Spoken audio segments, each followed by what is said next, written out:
Hello everybody and welcome to the Listen to Keith Harkin podcast, episode number 2. I'm really excited about my next guest, an amazing guy. I love this man to bits. Singer-songwriter and good human being, Brett Dennen, all the way from California. I'm not going to say much more about it. Brett's an awesome dude. He's got a few shows coming up throughout the year. Make sure you go out and see him. Amazing musician. He and I have been working on a record for the past few months now. I'm excited for you to hear that. Sending loads of love your way, and I hope you enjoy the podcast. Hello everybody and welcome to the Listen to Keith Harkin podcast. Today on the podcast, episode number 2, is the one and only beautiful human being, Mr. Brett Dennen. Amazing musician, amazing father, and an all-round great guy. Great. Brett, how you doing? Hey man, life is easy here where I'm living. It's paradise. It's a great place to be stuck. In the garage? The garage is always a great place to be stuck. Yes. Where are you calling us from right now? The garage. I'm in the Pierpont neighborhood of Ventura, California. So you moved to California, or moved up to Ventura. Sorry, you're a California boy. You moved to Ventura about, what, a year ago? No, not even. Half a year ago. It was August of 19.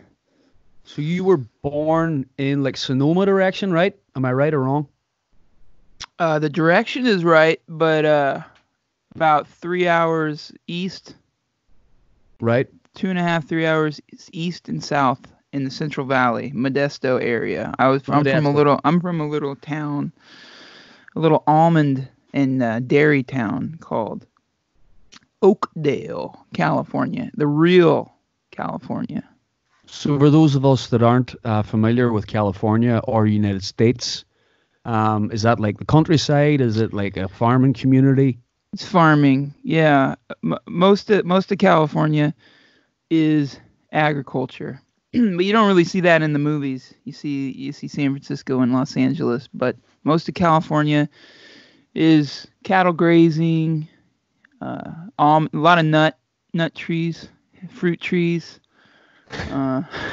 dairy for miles. There's a lot of nuts. There's a lot of nuts around Los Angeles as well. Yeah, dude. San Francisco, Santa Cruz. So you're working your way back up to the countryside then, by the sounds of it? Because we met, so a bit of backstory between myself and Brett. We met in Venice Beach. Uh-huh. We were two country boys. I didn't know you were a country boy, and you probably didn't know I was a country boy to look at me, but we grew up both in the countryside. And we were in Los Angeles, chasing the dream, man. Venice Beach, bro. Dude, my goodness. I can't believe you lived there. I can't believe I lived there. Now that I'm not there, I can't believe I lived there. I think I only lived there just to meet Christina. I think that's probably why. Because it didn't do anything for my career. And it didn't do anything for my art. It certainly didn't do anything for my inner peace and my soul, or maybe it did. Maybe being around all the craziness and the vibrant color and the brilliant people, and then all the evil geniuses and the liars, and I think all of that helps you helps the natural introverts who get extroverted on stage like myself. I think it helps us turn inward and just believe in ourselves a little bit more. But then in order to do that, you just never go out. And then that's like when you never go out, then you can't justify living in such a expensive place in such cramped quarters. It's funny that you say that because I moved to LA probably like 8 or 9 years ago now. Mm-hmm. And when I went there as well, the reason why I went there was to go like rubbing shoulders with people. Well, it's not the reason why I went there. It's the reason my record company suggested that I moved there as I was recording there. Oh, it's still the best place to live if you're a musician, I think. Yeah, I would agree. If But you anywhere don't I've been have in the to. States. You don't have No, to. you definitely don't have to. But did you do the whole schmoozing thing? I mean, I just didn't do it. I should have done it, because it does help. So you schmoozed. You done Dude, cocktails, I do bro. all that stuff, dude. I got holes in all the knees of my jeans. I do all that kind of stuff, man. You go to parties, CAA parties. I mean, that stuff is fun though. I mean, I went to so many awesome basketball games and some parties, and it's just good too. When I first started to get a lot of steam, things would come up last minute all the time, and they would be in LA. Like, so and so canceled, and Leno needs an act tonight. Yeah, you have to be Great, there for just that. jump in the car and go, and you're there in 4 hours, even though it's only 10 miles away. I know. I don't think if you haven't been to Los Angeles, and since I've moved there and left there in the last 10 years, it's got 100 million times worse than it used to be when I first moved. The traffic now, even on the west side between Venice and Santa Monica, on a busy day, it'll take you. I used to live on Brooks Avenue on Pacific on the boardwalk there in Venice, and Brett lived about 7 blocks the other direction. And to get there, even to get to your house on a Saturday now takes like a half hour, and it's literally I a see. quarter of a Yeah, mile. Venice is. Yeah, I think LA in general hasn't changed. Like, I don't think the freeways are much different, but I would agree with you about Venice. You can't. It's everybody's using the neighborhood streets as thoroughfares to get to wherever. I don't know where they're going. Abbot Kinney probably. It's insane. Anyways, now I live in Ventura, and the beach is almost across the street. It's right over there, and it's quiet here. We got a park, a beach, a baby. Doing lots of landscaping. How is Van doing? How is Christina doing? They're family? awesome. They're amazing. Yeah, it's killer, dude. We just went on a walk, and I'll show you a picture that I took of Van when we got back from the walk for all you peeps at home. Boom. Look at that. There is beautiful boy. Playing. He's got a car. I got him look at his him. car. Actually, his grandma got him on the front. Oh yeah. What was your first car, Brett? A 1984 Honda Civic with a hatchback and sort of a taupe tan, desert tan. Nice. You know, the hip color that all the Tacomas are now. It was kind of like that. Yeah. I have to admit, I do like that color. Yeah, love that color. So does everybody else. I think it's gonna get way too played out. It is. I think it is already. Yeah. Yeah. The old Land Cruisers used to have that color. That's what mine has. Same color. But the Honda had a hatchback. It was a 4-door Civic with a hatchback, and the rear windshield had the electric line heating element that runs through it. That was awesome. Yeah, I mean, they were badass cars, man. Here, all the boy racers drive Honda Civics, but I don't think you were driving it to be a boy. You're not really a boy racer. That's what is that? What's a boy racer? Boy racers here are dudes who are like instead of going to bars, they spend all their money on their cars and they hang out on a Friday and Saturday night in the city centre of Derry or in the towns around Donegal where we are right. Yeah, and we call them cruisers. We call them cruisers. Cruisers? Yeah, cruising. I mean, I have been there. I used to have friends like that who I cruised with as well. It is fun. Keeps you out of bars. Speaking of the bars, it is 9 o'clock at night here, so I'm going to have a drink. Where's that bottle of red stuff that we drink at 10 a.m. in that room? I actually brought it up for a laugh. What is that? What's that stuff called? Yeah. This stuff's called Diesel. Is that the same bottle? Diesel. I mean, you guys are the only people stupid enough to drink it. Nobody wants that except stupid Americans who are like, oh, this is an Irish thing? All right, matey. Dude, so if anybody, funny you talk about that, because my last guest, Cahir O'Doherty, who's a guitar player in the band New Pagans, Cahir guitar techs for Frank Turner, and we got to talking about Frank Turner, and we got to talking about Austin, and we got to talking about my record and how you guys are here, which we'll talk about later on if we want. But But we for were those just are the people who didn't listen, Austin is a person, not a town. Yeah, Austin is a city. Me and Kahar start talking about the city of Austin. And I was just talking about how I got you guys to drink the pochine, we call it, which is basically Pochine. American moonshine. Pochine is made from potato skins. It's kind of like Mad Dog 2020 if it were made from potato skins. Yeah, it's rubbing alcohol like it should not be for human consumption. But I always laughed thinking about the time that you turned around to me whenever Austin was here in the studio. And he was basically over here in the corner in the chair right behind me, and he just couldn't speak for nearly 3 whole days. The black and you kept going to me, why did you have to do that? Why did you have to do that? And I was like,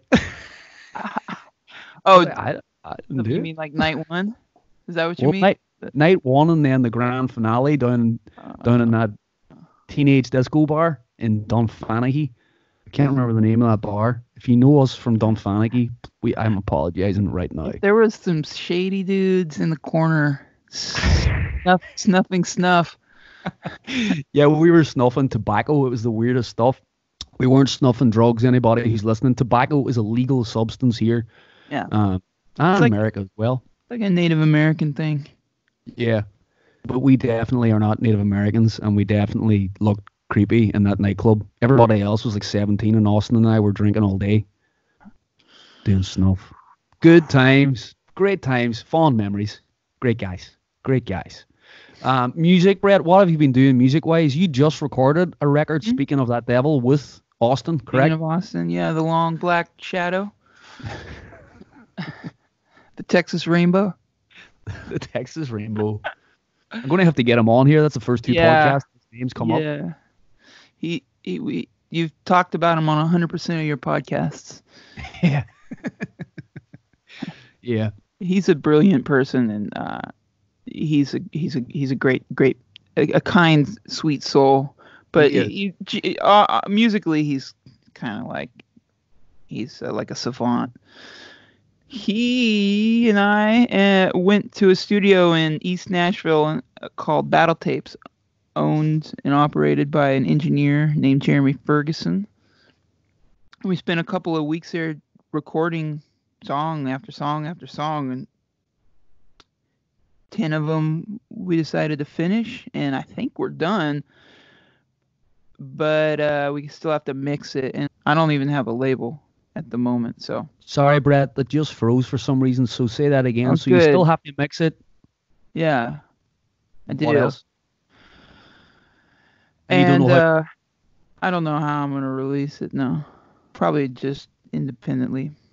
Why don't you start your own record company and then release my record with it? Okay, good. I'm gonna need some seed money. Yeah, me too. There's the that burning sounds question. Like a hip sperm bank. Seed money. Yeah, come and make that seed money, baby. Seed money. That's enough of that. What? So you done 10 tracks, full band, or are you using an acoustic guitar? Yeah, man. Who was playing on it? You were playing on it. Austin was playing on it, I guess. And your band? No, we worked with some Nashville musicians. A guy named Jared Kay is playing a lot of keyboards and guitar, and Warren Lively plays the bass, and Eric Slick plays most of the drums. Good name. Yeah, he's a wild man. He was in the first School of Rock. You know that movie School of Rock? It's based on a real program, and this guy was in the first one. He's kind of a prodigy, I guess. I'm sure he'd love hearing me say that. But it's funny you say that, because the guy in School of Rock, what's his name again, the main actor? Jack Black. Jack Black's friend who lives with him, his name's called Eric, right? In the movie? Oh, man. I don't know. Is there a Kevin? Is there a Kevin in the movie? Because there's also a guy named Kevin that plays drums on my record. Maybe I made that up. Don't quote me at all on that. I made that up. I don't think, actually. No, I think I might be right. Maybe I'm not. Who cares? Yeah. So he was one of the original people from that. And is it all new music? Is it anything we might have heard before? You know when you Is don't it- know people that well and you just, a few things about them and then you just start sharing that information about them? That's what I just did. Because I don't.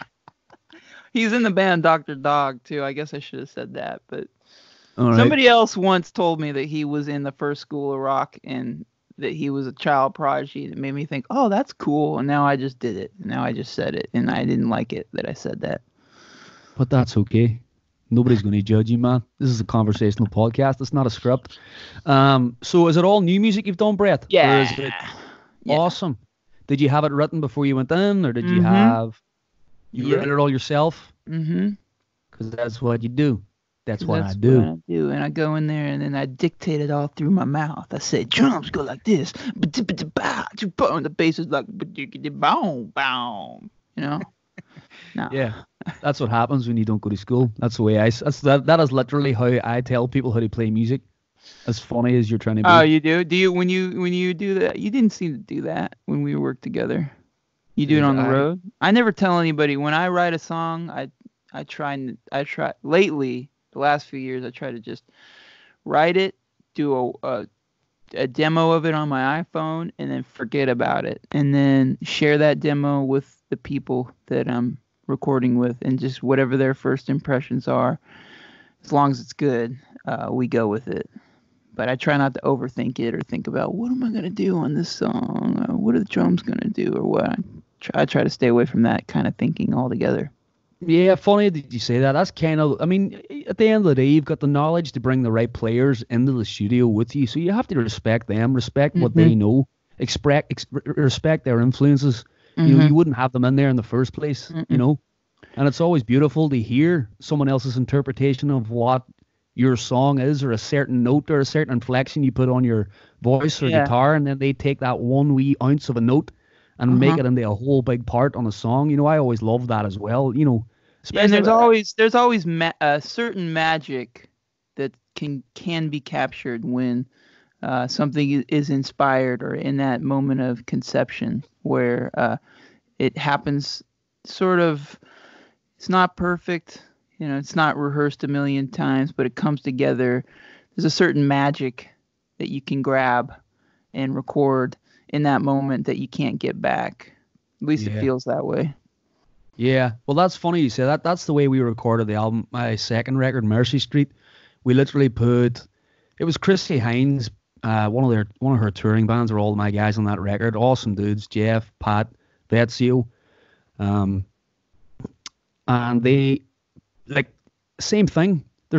When you get players together in a room, there's an extra, the muse is there with you. There's an extra spirit in the band that you cannot recreate. Sadly, that's what everybody tries to recreate, but you cannot recreate it when I send you the track, Brett, out in California, and you stick your guitar on, and then we send the bass over to Austin, who's in Nashville at the minute, and he sticks the bass on. You know, it will sound awesome because you've got amazing players. But it won't sound like those great Van Morrison records. No, never will. No matter how hard you try, no matter how many times you do it, there's a sparkle that happens when you get. Speaking of, have you heard that they released a couple years ago that alternate take of Brown Eyed Girl, and it made it onto the radio a bunch in LA, like I think on KCSN, that awesome AAA station out in Northridge. No, but I'm going to look it up now. Dude, it is. It's the same song, but it's a totally different take, different vocal. It's a tracked live, different band take, different vocal.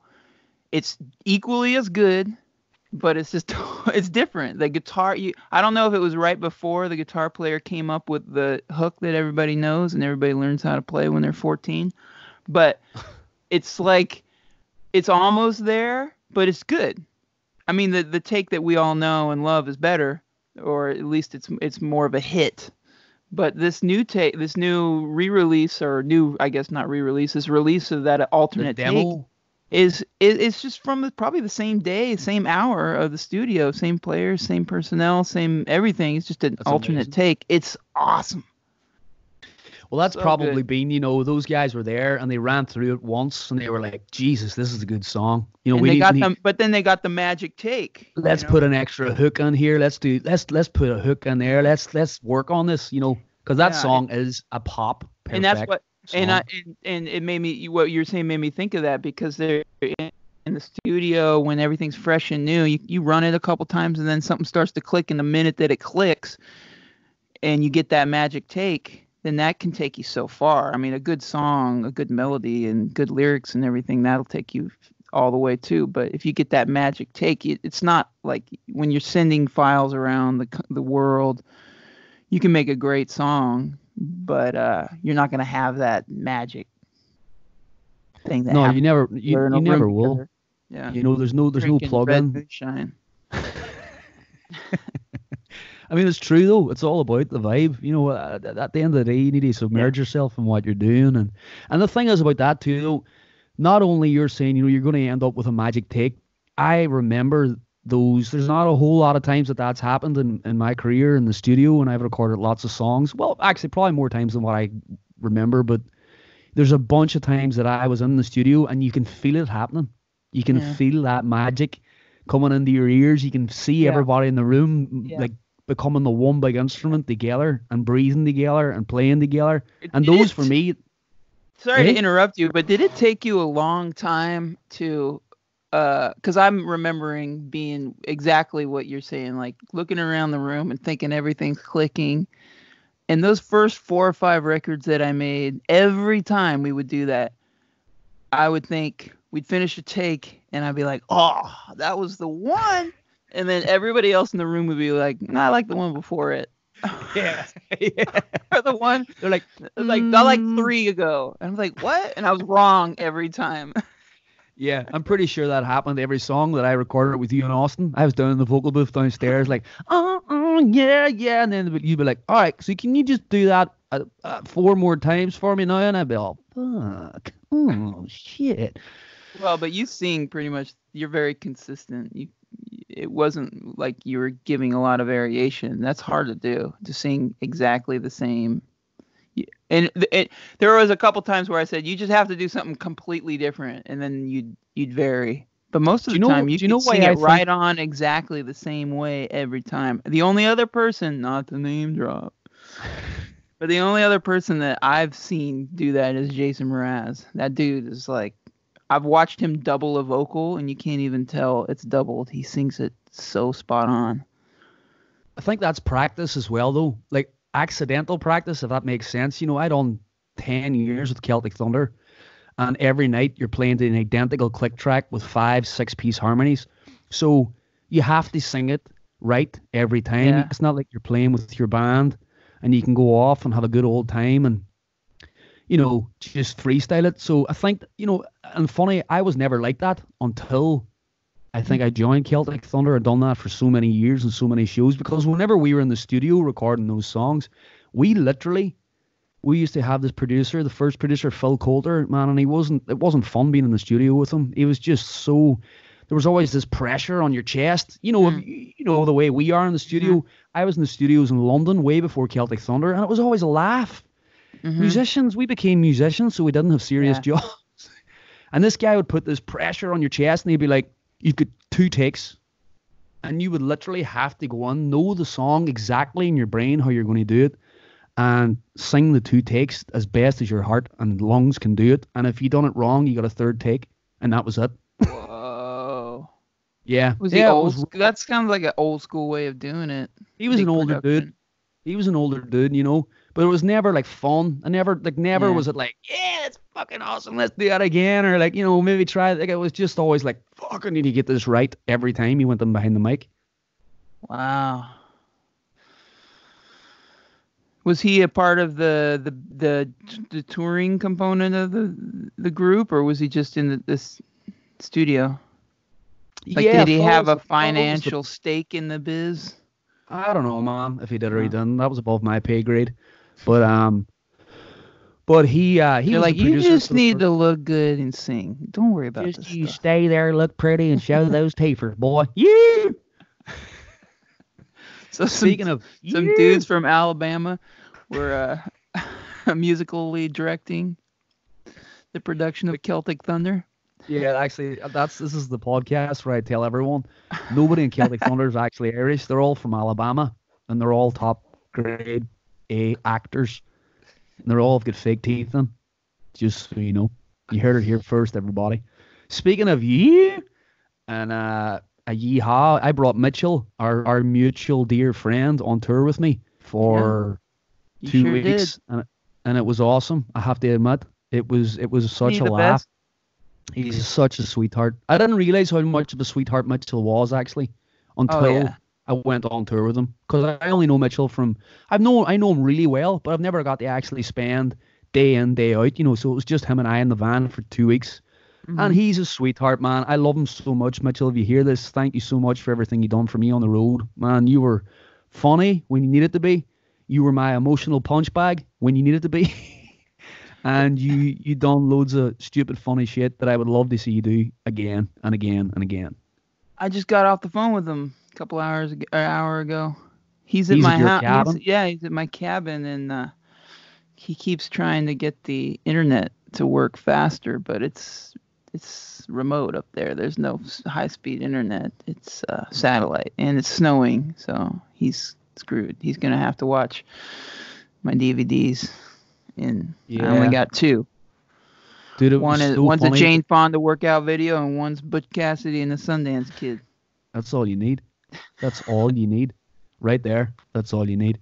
Man, it was so funny on tour the first few nights that Mitchell was doing, like, helping out with merchandise and stuff, and he came in, like, the first or second night with a bag full of cruise shirts and, like, shirts that he got from the venue. And he swapped a bunch of my merchandise in order to get these cruise shirts. So money down the drain. I was all, Mitch, where'd you get these? I give away like a bunch of your shirts, and they gave us all these cool shirts that say crew on them. And I was like, Mitchell, I've been touring for 13 years. I do not need shirts that say crew on them. Black shirts. Literally black shirts that say crew. And he was, these are so cool. I was all, bro, those shirts you gave away cost like $19 a shirt. And you just handed like 4 of them away. All he didn't know what to say. Dude, I laughed so hard. It was like Jack and the Beanstalk. You send your kid out with money and he comes back with a bag of beans. Yeah, but he was a sweetheart. I love him so much. Yeah, he's one of those people that he'll never say a bad thing about people. He doesn't get mad at you if you're in a frustrating situation. He won't ever take it out on the person that he's in the room with. He's always positive. He's just a lover. He's good at cleaning too. He's great to have in a van. Yeah, he's tidy. He's an awesome van guy. He looks after the van in no end. No, man, it sucked that it sucked that the tour had to get cut short.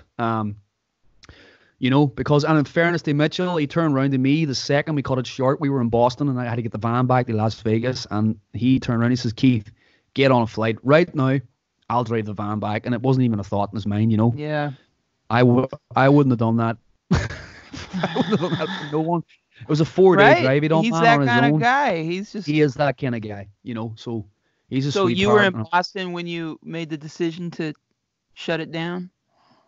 Well, yeah. I mean, I've been watching this very closely, more so than other people, because my sister was on that boat that was quarantined in What? Yep. Rebecca was on that Princess, very first one, bro. So I was like in the depths of this and have been studying it unintentionally, because I had to. I was trying to literally working out ways if I could swim to, what's the name of that port it was in? Yokohama. If I could have swam there and climbed up the rope onto the boat, I'd have got her off, but we couldn't. And she did get off eventually, and she didn't get the virus. Thank God, she's in Australia now. But so I was like months before it all was coming here. I've been watching it all happening, and I think listening and seeing what I was seeing happening over there, it was inevitable, and I could see it. I'm not saying I'm any physician or scientist, but you need to be stupid not to think it was coming here. Oh yeah. And I was watching it coming, and before I left for tour, I went and stocked up on beans and rice and toilet rolls way before everybody else, to the point that friends of mine were laughing at me. It wasn't even in Ireland yet. It wasn't even in Italy. And I was laughing back, and I was like, like this thing doesn't see borders. This thing doesn't see your bank account. This thing doesn't see what color your skin is or who you're praying to. This thing is going to attach on to everybody like a germ, which is what it is, and it's not going to get stopped. And sure enough, lo and behold, so I was watching it very closely from the start of the tour, to the point where I cancelled all the meet and greets, where I moved the meet and greets. So normally at shows, Brett, you probably do these as well. You know, you do a meet and greet where before or after the show, it's a personal thing where fans everybody touches you. Everybody touches you, you know, and Yeah. hugs you and kisses you, and you sign their merchandise, and it's a meet and a greet, but it's also for their safety as much as myself and Mitchell's safety. We cancelled it and turned it into a Q&A where I sat on stage. And it's funny, when I first went to America like 3 weeks ago, people were almost laughing at me. It was really weird. Like the guys in the venues were like, "Ah, man, come on," and I could see fans kind of looking at me weird, and I was like, you guys haven't been over in Europe. You guys haven't seen what this is doing yet, you know, and you're only 6 hours on a plane away, and there's plane loads of people coming in and out every day. We've never had anything, any kind of a public scare. We had 9/11, but it's nothing like this. Sorry, continue. But it's you're bringing up like Europeans know. We don't. I mean, you grew up through the Troubles and everything. You know. Yeah, you know how to lock it down. Yeah. Shit can happen, you know. And as an American now myself as well, you know, I'm not saying it against Americans, but it was almost, you know, people were like, that shit's not coming here. You know, it's all We're it's invincible. All hype. And I was just like going, this is coming, whether you like it or not. Like, it doesn't matter. It doesn't matter who you're supporting politically. It doesn't matter. Like, it doesn't matter. This is coming for everyone. So I pulled the plug about 3 or 4 days before everyone else did, because I was like, I could feel it getting tense, as tense as it was back in Ireland, back here and back in Europe. So I decided to pull the plug a few days prior, because I could see the flights were getting cancelled, and I didn't want my wife and kid to be here on their own. So I had to cancel a lot and come back. Well, you fun made the times, right call, man. So you had to cancel your tour coming up as well, I presume. Yeah. Yeah, and it took us a while to cancel it, just because we had to reschedule everything first, because we wanted to make the announcement with the rescheduled dates and work all that out. But I remember I was in Nashville, and one of the people I work with was there. He came and we went out to lunch, and he proposed a no touch during our meet and greets, and I said, sure, that's fine. In the back of my head, I was like, I'll say whatever. Like, this tour's not gonna happen. Yeah. It's not gonna happen.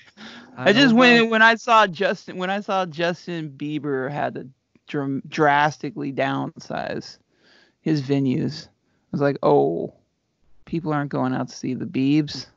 They're not gonna. Is that true? So I didn't know that. So he was cutting down his venue sizes because they weren't selling tickets. Yeah. So when have you rescheduled for when? August and September. June, July, August, September. I've rescheduled those dates for October. I'm supposed to be going on a tour in June, but I can't see it happening either. It's breaking my heart. No. I really can't. And then I'm supposed to be going in October. I really can't see this stuff like making it any better for anybody music wise until about a year anyway, before it could even remotely go. Because you know yourself, it takes artists like myself and bigger artists like yourself and people you know, you're booking a year in advance. And right now, nobody's taking bookings really. Shop shut. Yeah, I mean, I don't know. I think in the fall I could see people. It's just going to be such a bizarre life on the road this fall, because I think everybody's going to be touring, and I think even though people will tour, I don't think a lot of people are going to want to be out. Or maybe they will. So I could be wrong. Maybe the people want to get out, but it's definitely going to be a surreal experience. Yeah, so if you're listening to this right now, this podcast on YouTube or wherever, put in the comments if you're coming out in September, October, because we would like to know. Tell us if you're coming to our shows, please. Yeah, I don't know. You've done a couple of these virtual video shows. I hope that's not what we have to do forever. Yeah, me too, man. I mean, I love doing live shows. I also love doing the online shows, but you're singing to a camera, you Yeah. know? It's not You know the what I same. love? I love people who love live music. Yeah, I That's get it. amazing. It's Yeah. I mean, there's people who love record players, and that's cool because they're fun things to tinker with and collect. But people who get a real rise out of going out and seeing live music, and you see like on Instagram, somebody will comment on something or like a picture, and you'll see their name on Instagram is live concert mama or something like that. Yeah. Yeah. So then you start creeping on them. No. So then you click on their profile and you see that they just go to a ton of shows and it's across the board musically, and they're always saying, "Oh, so and so's filling my soul," or "This and that's taking me to church," and whoever's jamming with whoever. And I just love people who are all into live music. They totally get it, and they understand that it's it's not like anything else. I Nah. can't think of anything else that's like that. It's just, I Not mean, it even just, stand-up comedies like that. You know? nah, I mean, it brings you back to like what we were saying there. Basically, when you're in the studio and you've got a group of people there Yeah. together, there's an extra spirit in the room that's Yeah. playing. You know, it's like put it like this: if you went into a room and you didn't know that anybody that's in there and something bad happened in the room before you walked in, there's a part of your body, your soul goes, wait a minute, something's wrong in here. Yeah. And likewise, when you walk into a room after people tell a joke, you can still feel that goodness in the room and the warmness in the room when you walk in. And that's something that you just can't, sadly, as hard as you might try, you can't portray that through a camera, you know. Yeah, But and think about the people like they're coming to see a show and they walk into a room and they're in a room full of strangers, but all these strangers have this one thing in common. They want to see this band, whether or not they love the band or follow the band or not. That their music or the legend of the band brought them there, and they all have this experience together, and then they leave. yeah, It's do you beautiful. do you have fans that come to your shows? I have fans that come to my shows and they only know each other through coming to my shows, and you see them at the meet Yeah, and greets and like, oh, yeah, we met again yeah, and we had a yeah, few drinks in it, and you think to totally. yourself, geez, somehow my music that I decided to start playing guitar in my room when I was 12 years old has brought people together. You know, people want to Hmm. be together. We're not naturally people stand in groups. People have always lived in crowded. You know, that's the way people are. They want to have something they connect to. Hmm.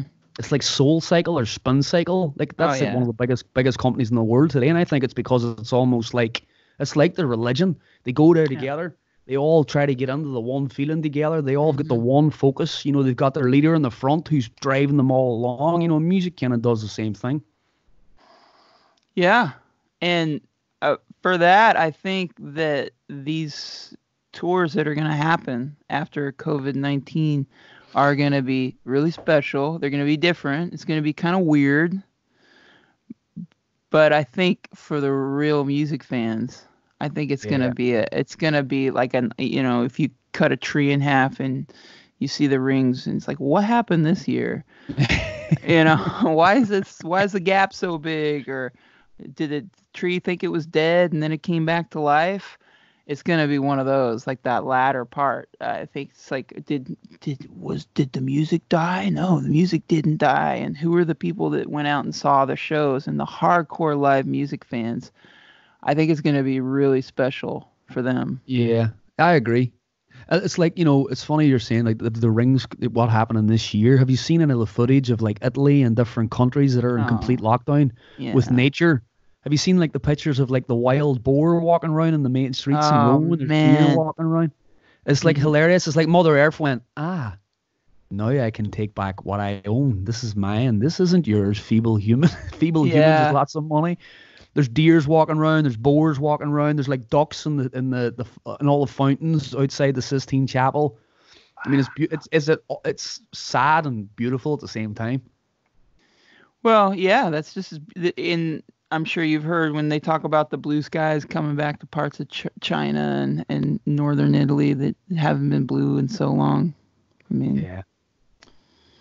So not to speak of another disaster, but you were in Nashville whenever that tornado hit. Yeah. Like you were right there. I was. Yeah. So when I left to go to Nashville to record, and while I was gone, my lady and baby went to Bali for a while, and that freaked me out. I was worried the whole time. A tornado hit. Mass hysteria from COVID-19 started, and my uncle died.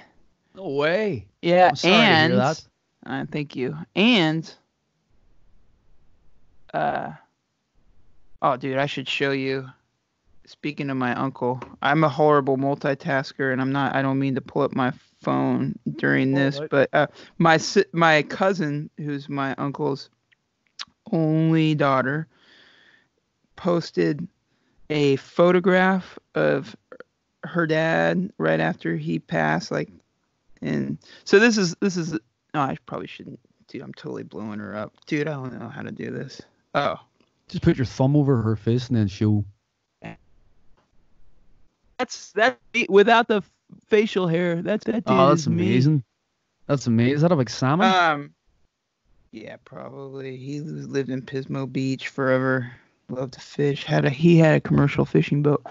But so my uncle died, and then also, freaking Bernie got railroaded by the Democrats, just like last time. It's been an exciting month for everybody. But anyways. So I'm staying at my friend's house who in the colder months, he has a nice house in Nashville, but in the colder months he lives down in Mexico. So I had this beautiful house to myself, a walking distance from the studio, and going to sleep, and then I wake up to the sound of what I thought were cicadas. You know what a cicada is? Yeah, they come out. You know, they hibernate for years and years, and then they come out and they let out this sound that sounds like just all the crickets in the world coming together. Yeah, it's like, whoa, the cicadas are here. It's like 3 a.m. or something. Whoa, strange. And then all the phones in the house go off. My phone goes off.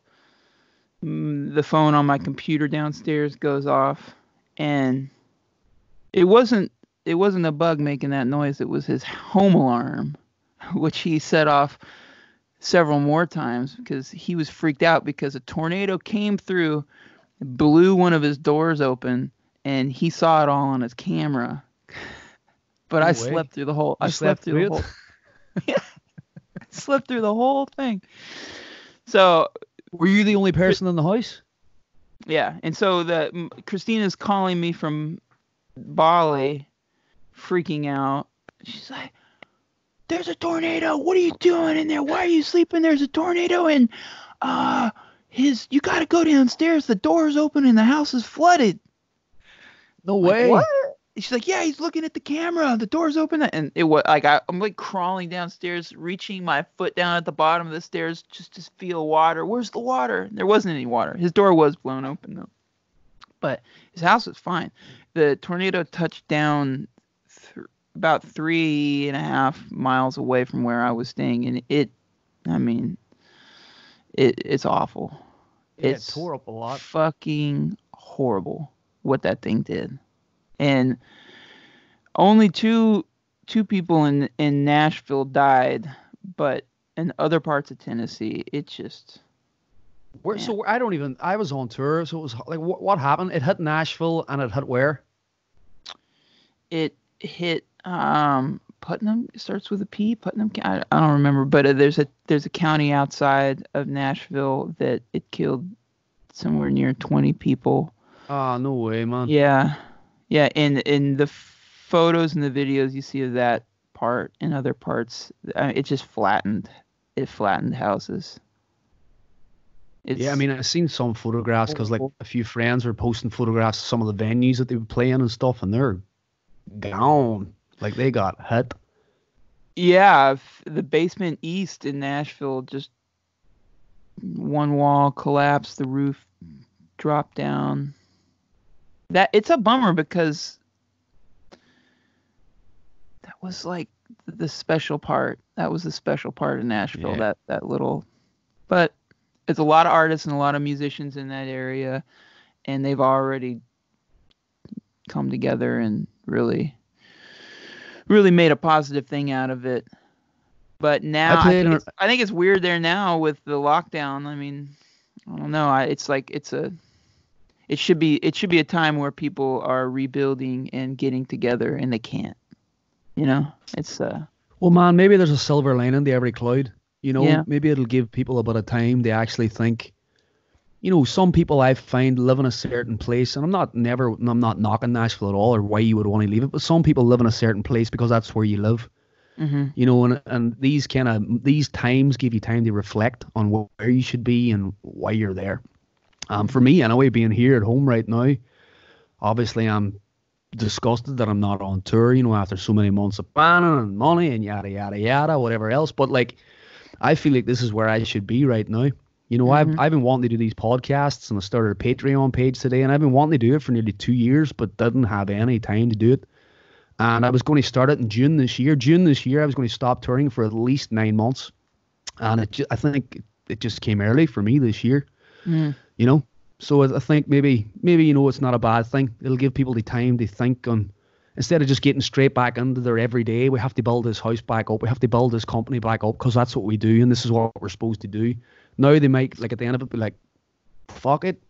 Let's take whatever tiny insurance money they give us and move somewhere else or do something else. Yeah. Or, yeah, time to reflect. Time to go inward and reflect and I'm a little behind where you are. You seem to be hitting the ground and running with it and making use of your time, or maybe I'm just perceiving it that way, but I'm like I wanted to get a bunch of stuff done, and I wanted to start tackling projects that I've been putting off. But I'm not ready to yet. I just want to just be here and just be with the fam and just enjoy the house and enjoy the time off and see what comes out of that. At least now, while it feels good to do so, I'm sure eventually I'm going to the grass is going to start growing under my feet, and I'm going to want to make some progress on things.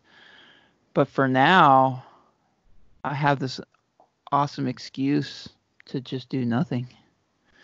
I think everybody has to just give into that concept. Yeah. I mean, how I work, dude. I never stop. I love working. I love doing things. It's just the way my brain is. Yeah. But I also love hanging out. There's nobody loves hanging out with people more than me. Right. So for me to get to hang out during the day, it's an absolute blessing. Kelsey and the baby go to sleep at 7 o'clock, so it's 9 o'clock now. So I can sit and work and do music all night. And I'm used to sleeping in a van with people like Mitchell snoring in my ear hole, so I can get up at whatever time in the morning with the kid. And I think it's an awesome time for everybody. I think everybody has to somehow let go. Just let go, because there's nothing. It's so simple. It's so simple and so hard to do. It's a lot. It'll be a lot hard. That's not fair of me to say that too, because it must be very difficult for a lot of people who are on the week-to-week paycheck. There's a lot of the world who's on that week-to-week paycheck. People I know, friends I know, they probably are finding it more difficult to let it go. A lot of people are. I'll probably feel that way in about a month's time. Christina brought up to me today on a walk. She said, and it never occurred to me, she said, what about all the people who, like, home isn't a good place, and people who are locked down at home and it's not a good place? Like, think about them for a while. Yeah, man. I mean, I've been thinking about that quite a bit. I even think about Kelsey and I and the baby, if we were living in our tiny studio apartment now in LA, and they turn around and everybody, like Italy now or somewhere, they go, you're not leaving that apartment for X amount of weeks and you can't fly anywhere. I mean, like, there's a lot of people in LA, for example, even people who are doing all right, they all live in shoeboxes. Imagine being stuck now. If anybody's listening, shout out to all our LA homies. But like, LA is a place, even when you are getting out of the house, that you find it difficult to find a bit of nature, to try and get somewhere a bit on your own. But to be stuck in those cities, I think, in the towers with apartments and stuff, I think that's probably the worst. I'm blessed that I have a garden to walk around. You're lucky that you get the beach right in front of you. Yeah. Yeah, it's time. It's time to face the challenge and step up and really, I don't know whether or not you preach it or not, but to put into practice letting go, and to put into practice just being, just existing, and being happy with yourself if you're doing nothing or if you're stuck at home. Yeah, and you can't get out and you're going stir crazy. It's time to put into practice. Also, just being all right with the way things are, and just trusting that it's not going to be forever, and that something good is going to come out of it. And all you have to do is just be, and just take it for what it is. Yeah, I think the majority of people are going to end up being better people because of this. You know, obviously there's going to be a lot of people. I do think so. I think a lot of people at the end of this, they're going to see themselves in a different light. You know, most people are on the grind Monday to Friday. They just go to work and they see their kids for an hour, and then they go to sleep, and then they wake up on a Saturday and take the kids to soccer, and Sunday they're making the school dinner, you know, or the school lunch, getting ready for a Monday again, and they go back to work, and they don't really get to live. You're working to live. You're not living, you know. And I think for those kind of people, I think it's great, even though it's probably going to be hard for them. Hopefully our governments all across the world step up and fucking pay people what they need, and they stop rents, and they stop mortgages, and they stop rates, especially in the bigger cities, like, you know, taxes and stuff like that. It all needs to stop. Simple as that. It's funny. It's how they expect, you know, it's going to be, sadly, I think that's the one thing about this. It'll be arguably one of the biggest recessions that we have. I don't know. Yeah. You know, if it keeps going, it's going to be colossal. You know. Yeah, and we're here. We're in such a work culture. We're in such a strive to succeed and to work hard and to achieve. And it's not that. Like, no, most people can't work now. Yeah. You know, and it's 99%. It's about quality of life now, and hopefully our systems will help support that and help do something to promote. It's about quality of living now. It's about family. Yeah. It's about health and family. And we're gonna get back to. I mean, we're gonna get back to the competitive grind for sure, and it's gonna happen overnight. But I think too, it's funny, like you're saying, you know, just let go. Because I fly quite a lot, international flights back and forth between Ireland and Los Angeles, and everybody says to me, dude, you must hate doing those 12, 13-hour flights all the time.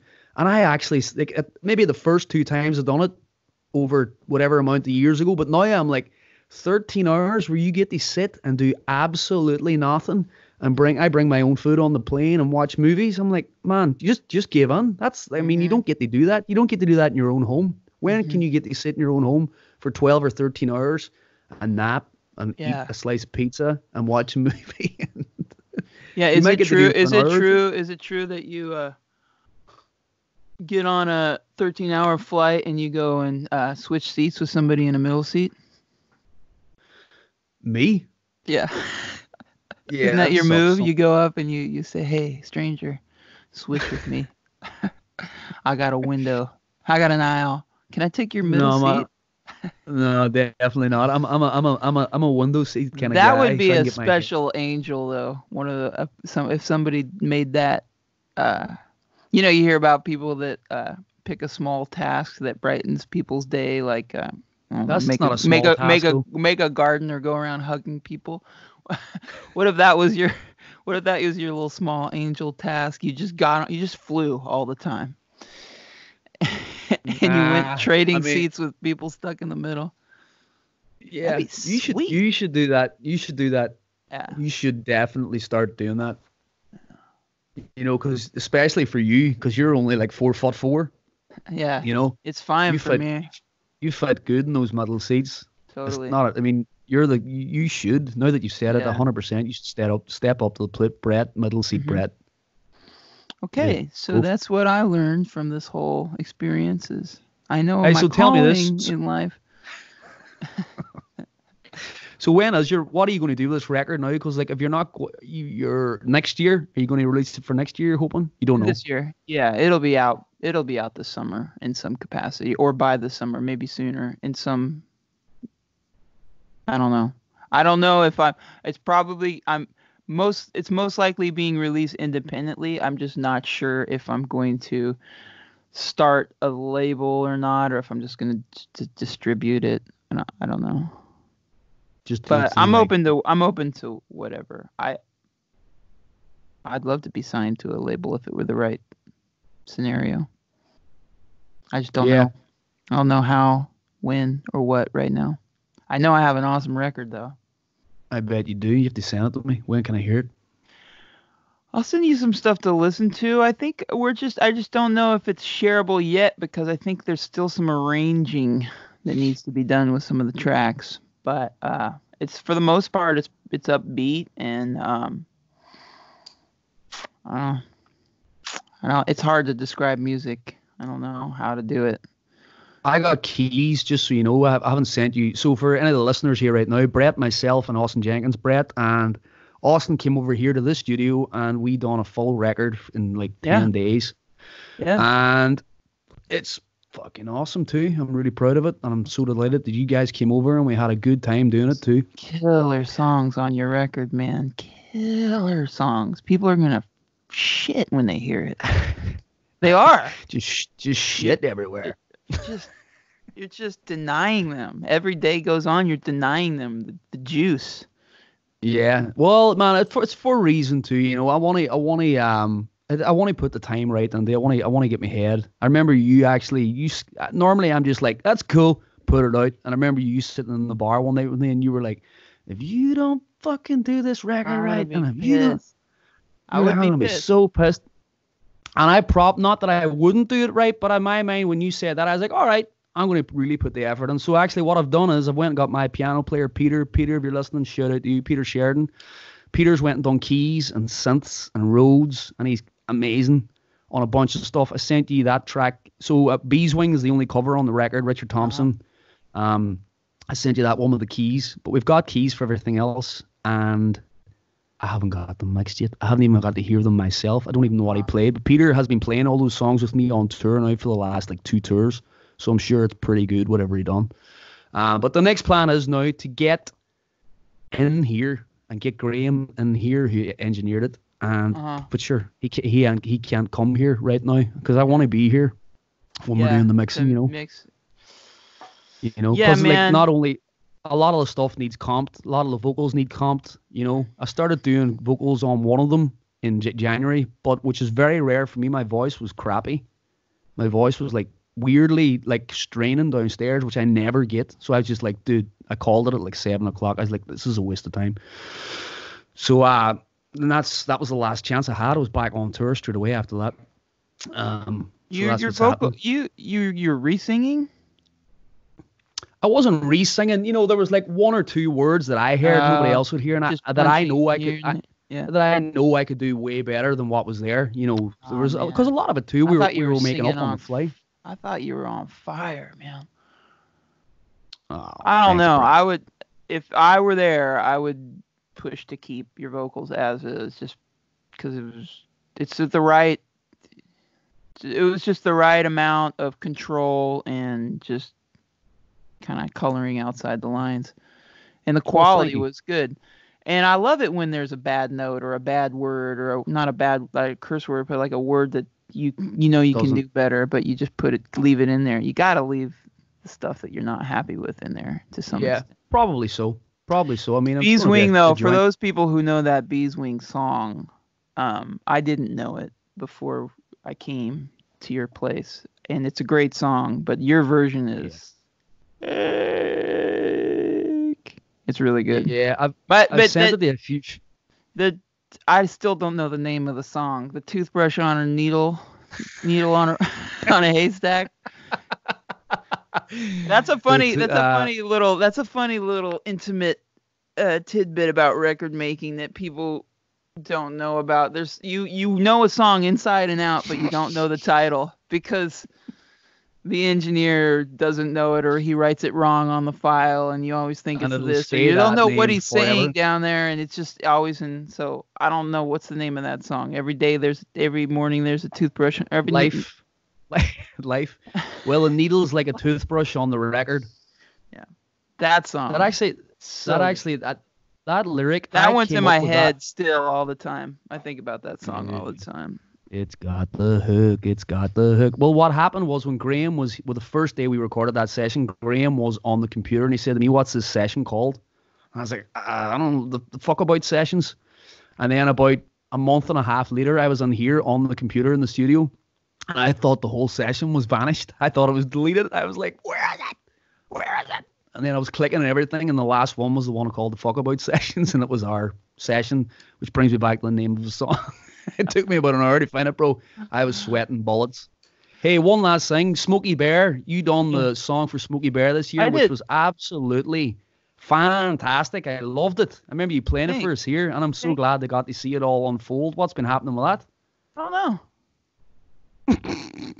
I don't know. Really don't. I think it's over. Smokey's indoors. Smokey's locked himself in the forest. He's not leaving until after all the thing blows over. Yeah, I wrote a song for his 75th birthday. Smokey Bear turned 75, and I wrote a song and recorded it, and then his birthday is over. So maybe more's to come. Sweet. But till then. Well, so Brett, one last thing. Have you anything you want to punt? Have you anything coming up? Have you any online shows that I can help you promote? What's happening? No, I don't really know what to do. I'm a little bit just not treading water, but I'm just a little bit stunned, just floating here, because I don't really know what it seems like. That first week, everybody was. There's just so much content out there. Yeah, it was so weird. I'm waiting a little while to start putting out a live show, and when I do, it'll probably be frequently and short, like just small 2 or 3 song, 4 song concerts, and maybe just a chat or something like that. Maybe a painting, maybe a painting session. Maybe people can paint with me. Yeah, that'd be rad. You're just going to do it on Facebook Live or whatever. Probably, or Instagram Live. You should do it on Stage It, man. Stage It's awesome. That's the platform I use. Yeah. Yeah. What's great about Stage It? Well, Stage It is basically like doing a Facebook Live, only it's a different platform, and people can give you a tip. They can tip 50 cents. There's $50. Yeah, but also you can give back to them. You know, you can give like the top tipper. You can then at the end dedicate a song to the top tipper, or send them your piece of art and stuff like that. And it's good because I think for Stage It, I like doing it on Stage It because it's good for them. It gives Stage It money. They're a great company, and they've been doing that way before everybody else was even thinking about doing it. And right now they're completely overloaded. There's like so many shows on Stage It. It's awesome to see it, you know. But at the same time too, what's funny I think about all this thing happening, so many people seem to be doing online shows and content now that never done it. And it's nearly like they feel like they have to do it for some reason. Like I keep seeing people doesn't doing, feel like, right. A lot of it doesn't feel right to me. It doesn't feel. It's weird. Like I'm watching like people who don't normally do it, putting up videos of themselves doing exercise videos, or like, I'm like, what? Why are you doing that? You know, why? You don't have to do that. We're all at home, you know. Well, Brett Dennen, have you anything else to say? No. We should do this again, though. 100%. So you're gonna release this with the video and all on YouTube? Warts and all. I'm not in it. We're not getting paid enough to put subtitles in or edit it or whatever. It's a conversation. But how does it go on YouTube? How do you go from this camera to camera? Can you? Or is it just gonna be? So what I do is, this is just for now. I know that the quality is not great here. I'm like your cabin. We use satellite. Yeah. The main aim is to do this as an actual in-house thing. That was my main aim for June. Yeah. I had a bunch of people lined up to do it, but now we're just doing it on the fly. Yeah, you know, where we can film it right. I've got all the cameras and the GoPros. But for now, Actually, it's awesome. Skype just has a thing where you just click record, and what it does is it splits the screen. One half's got me, one half's got you, and that's it. Cool. After this, I click download, and I put the logo in the corner, and that's it. Bada boom, bada bang. Bada bang, baby. Bada Right bang, on, baby. man. Well, Brett, I love you loads. Thank you so much. What? Give me one more. I forgot all the great dairy slang. I need one. Oh, let me think. I've been watching Dairy Girls, hoping that they'd say one of the things that you taught me to say, and I totally. The only ones I know are all really dirty, and people are probably going to get into the comments and bust my balls about even saying busting my balls. No, there was one that started with an F, and it was like ferny or fer. What was it?